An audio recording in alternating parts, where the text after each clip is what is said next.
Why do North Korean defectors keep on changing their stories? North Korea is an unimaginable country. When I was 9 years old, I saw my friend's mother publicly executed. Her crime? Watching a Hollywood movie. That is a truly horrendous account. The problem here is that Park has a long history of glaring inconsistencies in interviews that have left some experts scratching their heads. For instance, she says this about the fate of her father. My father died in China after we escaped North Korea. And I had to bury him at 3 a.m. in secret.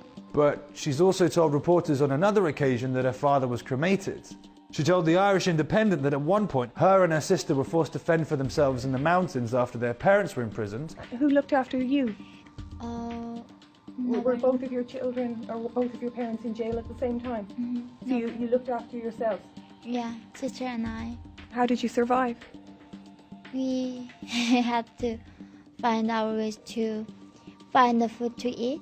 And I had to go to mountain and just get the grasses and plant there.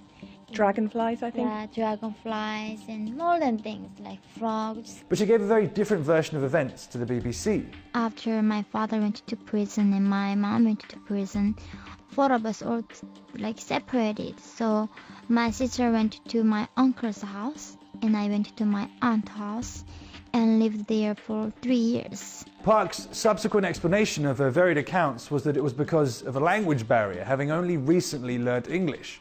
But such extreme differences in narrative are clearly more than just translational errors. In the end, we don't know what to believe. The same is true of other high-profile defectors. For example, former prisoner Shin Don-hyuk confessed parts of his testimony that went towards writing the international bestseller Escape from Camp 14 were false. Similarly, former intelligence officer Kwon Hyuk told US Congress he had witnessed human experiments. His accounts were retold in a BBC documentary. However, South Korea's Yonhap news agency later revealed that he had never had access to such information. But why is this happening? With North Korea almost completely cut off from the world, it's perhaps unsurprising that journalists are willing to pay a lot of cash for eyewitness accounts. These days, it can be well over $500 an hour.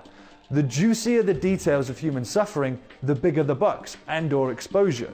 But the press then turn a blind eye when sensational claims are disputed.